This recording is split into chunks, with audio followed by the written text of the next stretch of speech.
সিরিয়ার president Bashar আল আসাদের পতন গোটা বিশ্বের জন্য একটা দৃষ্টান্ত স্থাপন করেছে। আসাদের পতনকে কিভাবে ব্যাখ্যা করা যায়? মিয়ানমারের জান্তা প্রধান জেনারেল মিন অং হ্লাইং কি এই পতন থেকে কোনো শিক্ষা নেবেন? এই প্রশ্নের উত্তর আগামী মাসগুলোর মধ্যে বিশ্বের সামনে পরিষ্কার হয়ে উঠতে পারে।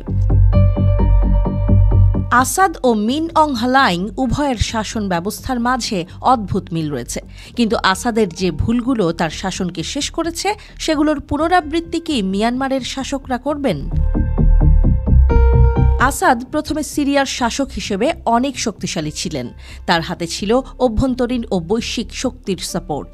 তবে একসময় তিনি তাদের অস্বীকার করলেন। আসাদকে ২৫ বছর ক্ষমতায় থাকতে হয়েছে, কিন্তু তিনি একসময় জনগণের কণ্ঠরোধে ও সংখ্যালঘুদের ওপর নিপীড়ন চালিয়েছেন। তার এই দমনপীড়নমূলক শাসনই একসময় তার পতনের কারণ হয়ে দাঁড়ায়। জনগণ যখন তার বিরুদ্ধে রুখে দাঁড়ালো, তখন আসাদকে আর কেউ সাহায্য করতে আসেনি। আসাদের শাসন ২০১১ সালে আরব বসন্তের সময় ধ্বংস হতে শুরু করে। তার দেশের জনগণের দাবি ছিল সৎ ও গণতান্ত্রিক শাসন, কিন্তু আসাদ তা উপেক্ষা করে। সেনাবাহিনীকে ব্যবহার করে জনগণের প্রতিবাদ দমন করতে শুরু করেন। এরপর সেখান থেকে গড়ে ওঠা গণপ্রতিরোধ আসাদের পতনের একটি বড় কারণ। এখন প্রশ্ন হচ্ছে, মিয়ানমারের সামরিক সরকার কি আসাদের মতো একই পথে চলবে? ২০২১ সালের ফেব্রুয়ারিতে মিয়ানমারের জান্তা সরকার ক্ষমতা দখল করে। তখন থেকেই দেশটি গণতন্ত্রের দিকে হাঁটতে থাকা পথটি একেবারে বন্ধ হয়ে গেছে। সেনাবাহিনী জনগণের ওপর অত্যাচার চালাতে শুরু করেছে। ক্ষমতার একটা ছোট্ট অংশ জনগণের কাছে যেতে দেওয়ার কোনো চেষ্টাই দেখা যায়নি।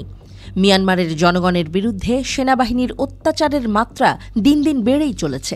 প্রতিরোধ গোষ্ঠীগুলি গত বছর দেশটির প্রায় অর্ধেক অংশে নিজেদের নিয়ন্ত্রণ প্রতিষ্ঠা করেছে। মিয়ানমারের ভবিষ্যৎ নির্ভর করছে তার প্রতিবেশী দেশগুলোর ভূমিকার ওপর। থাইল্যান্ড, চীন, ভারত এবং বাংলাদেশ এক্ষেত্রে গুরুত্বপূর্ণ ভূমিকা পালন করতে পারে। তবে থাইল্যান্ডের অবস্থান বিশেষভাবে গুরুত্বপূর্ণ, কারণ তাদের সীমান্তে প্রচুর শরণার্থী জড়ো হচ্ছে। আর এই শরণার্থীদের কারণে থাইল্যান্ডের মানবিক ও নিরাপত্তা পরিস্থিতি জটিল হয়ে পড়ছে। বিএসএমএ বাংলাদেশ, চীন, থাইল্যান্ড, মিয়ানমার অঞ্চলটি অনেকটা একে অপরের মধ্যে মিশে আছে। এই অঞ্চলের শান্তিরক্ষা ও স্থিতিশীলতা বজায় রাখা অত্যন্ত গুরুত্বপূর্ণ।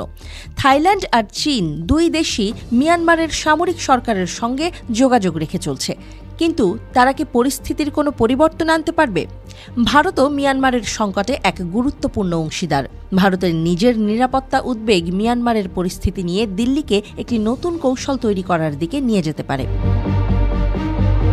চীন এবং রাশিয়া এই দুই দেশ বিশেষভাবে মিয়ানমারের শাসক শ্রেণীর কাছে বিশেষভাবে গুরুত্বপূর্ণ।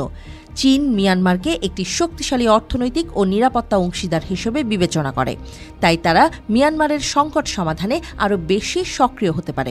একইভাবে রাশিয়া মিয়ানমারের সামরিক সরকারকে অস্ত্র সরবরাহ করে এবং তাদের শাসনকে সমর্থন করে, যদিও ইউক্রেনের যুদ্ধের কারণে এটি কিছুটা কমে গেছে। মিয়ানমার কি আসাদের ভুলগুলো থেকে শিক্ষা নেবে, নাকি একই পথে চলবে? মিয়ানমারের জনগণ এখন শান্তি ও গণতন্ত্রের দিকে যাত্রা শুরু করেছে। তারা পরিবর্তন চায়।